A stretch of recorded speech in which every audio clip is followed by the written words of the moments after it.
సంవత్సరం new year. ఇప్పుడు మనం 10 మంది స్నేహితుల గురించి తెలుసుకుందాము. వీళ్ళందరూ చదువు పేరుతో బిజినెస్ చేసే ఒక కంపెనీలో జాయిన్ అయ్యారు. షార్ట్ ఫామ్ లో చెప్పాలంటే కాలేజ్ లో జాయిన్ అయ్యారు. వీళ్ళలో కాలేజ్ జాయిన్ అవ్వక ముందే తాగడం అలవాటు ఉన్న వాళ్ళు కొంతమంది అయితే, కాలేజ్ జాయిన్ అయ్యాక పచ్చి తాగుతున్న అభివృద్ధి చెందిన వాళ్ళు మరికొందరు. వీళ్ళు చూస్తూ చూస్తూ ఎలా మారిపోయారంటే బ్రతకడం కోసం తాగడం మానేసి త్రాగడం కోసమే బతికేలా అభివృద్ధి చెందారు. వీళ్ళలో కొంతమంది హాస్టల్లో ఉండేవారు, మరికొందరు డే స్కాలర్ చేసేవారు.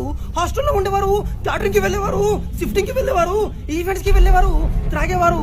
అంతేకాకుండా డే స్కాలర్ చేసేవారు. అమ్మా నాకు పోకడం లేదు తెలుసా, అమ్మా మా కాలేజీలో సెమిస్టర్ ఫీజు కట్టలేదు తెలుసా, అమ్మా నాకు పెట్రోల్ కి డబ్బులు లేవు తెలుసా, అమ్మా నాకు బస్ టికెట్ కి డబ్బులు లేవు తెలుసా అని అడుక్కునేవారు, తాగేవారు.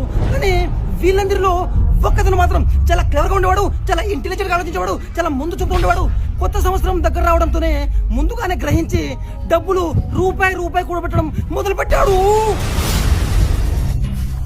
ఈ 9 మంది స్నేహితులు ఎప్పుడైనా తాగడానికి పిలిస్తే నాకాడ డబ్బులు లేవురా, నాకాడ పైసలు లేవురా అని సైడ్ అయిపోయేవాడు. వాళ్ళు ముందు చూపు లేకుండా తాగేవాడు, ఇతను మాత్రం దాచుకునేవాడు. వాళ్ళు తాగేవారు, ఇతను దాచుకునేవాడు. వాళ్ళు తాగేవారు, ఇతను దాచుకునేవాడు. వాళ్ళు తాగేవారు, ఇతను దాచుకునేవాడు. ఆ రోజు వచ్చింది 2026 న్యూ ఇయర్, కొత్త సంవత్సరం.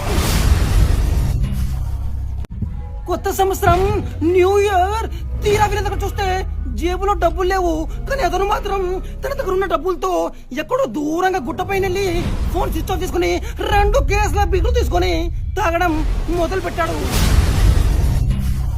తాగడం స్టార్ట్ చేశాడో లేదో కుక్కలు వాసన పట్టినట్టు, పిచ్చి కుక్కలు వాసన పట్టినట్టు, ఊరు కుక్కలు వాసన పట్టినట్టు, వీధి కుక్కలు వాసన పట్టినట్టు ఈ 9 మంది స్నేహితులు ఎవరైతే ఉన్నారో అక్కడ కూడా వచ్చి తగలడ్డారు. ముందుగా ఒకడొచ్చాడు, 2 వచ్చారు, 3 వచ్చారు, 4 వచ్చారు, 5 వచ్చారు, మొత్తం 9 మంది వచ్చేసారు. వచ్చిన వాళ్ళు మొత్తం తాగేశారు. మొత్తం తాగేసి ఈ 9 మంది ఆ ఒక్కడితో చెప్పిన మాట ఏంటో తెలుసా? Happy new year.